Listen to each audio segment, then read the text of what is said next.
Hello gorgeous soul, welcome to your weekly astrology for the week starting the 8th of June. Now this week we still have the tension of the Sun square Mars, and also we've got Sun squaring Neptune, the planet of illusions. Yes, there may be continued, in fact increased, gaslighting by the patriarchy or confusion in our intimate relationships. So we've all got to keep our wits about us this week.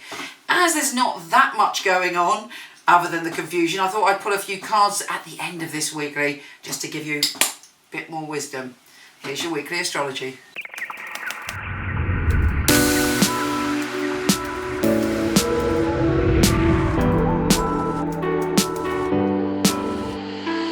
Hey, you deep and powerful Scorpio, how are you doing? Well, this week is very intense for you.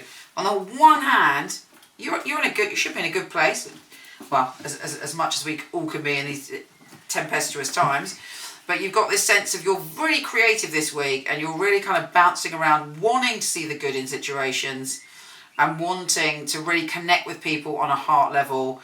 You're also really funny this week and really entertaining, and you're interested in feasting on pleasure.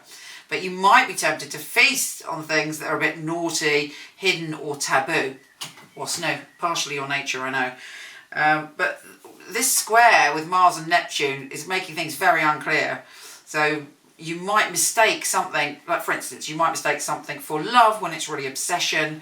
You might get confused or go into battle with someone or a power struggle with someone. There's lots of peaks and troughs, but it's a great week for passion and intensity, but it's not a great week for sort of relying on the information that you're getting from any experiences that you have. But I would say that there's fun to be had this week. There's a flow of creativity.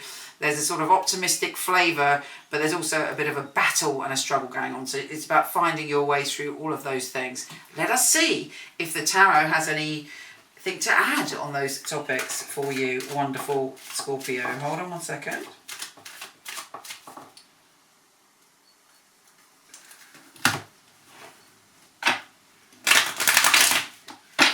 Scorpio, Scorpio, Scorpio. What is in store for you?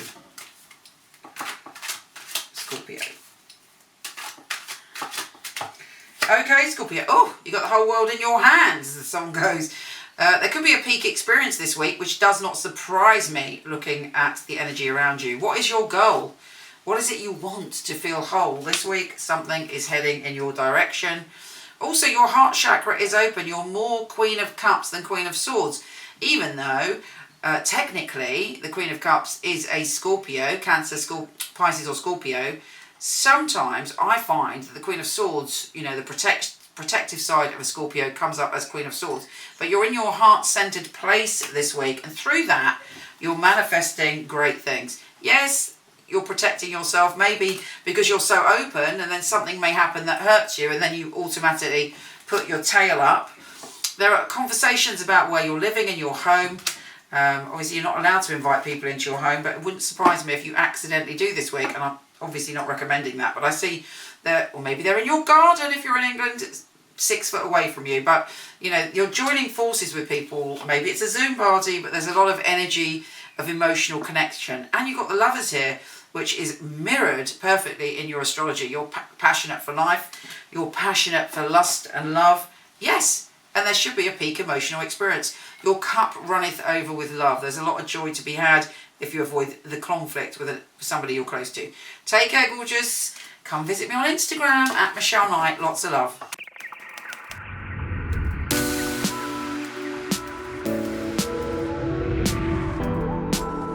Hi, gorgeous. Before you go, check out my new film on my fabulous psychics. A lot of people ask me for readings. I don't do them anymore, but for over 20 years, I've had an award-winning team of psychics that I truly hand-pick. So check out the film, let me know what you think. The purpose of a reading, I feel, is very much to inspire people and to empower people. It's about hope. It's about guidance. Using a phone or being with you, it will be the same because the matter is spiritual. It's very important for me that the client feels spirit with them. So it was a psychic reading. I don't remember the readings right after because it's not myself giving that, it's actually coming from spirit. And it is a bit like a three-way conversation. I've got the person on the phone, I've got me, and I've got another voice that's telling me things. I even shock myself, things that I come up with, and I think, how did I get that? I'm channeling messages only for one purpose, to help people. It's been able to help somebody have a map back to where they've got lost from. My priority is to connect to your truth and have the best life that you can have. I think in my readings people feel a sense of a safe space where they can really be themselves, let go. You need a feeling of being understood because reading should be empowering. I will make sure when the reading is finished that you're happy with everything. I couldn't do anything else. It's part of who I am. It's what I came here for, obviously. And when they come back and tell you they've got their dream job or the love of their life, that really makes me feel like I'm valued. I love to hear a sigh of relief. A lot of weight has been lifted off their shoulders. We have the answers that we are looking for within ourselves. I know I have the tools to help you. Everything begins and ends with you.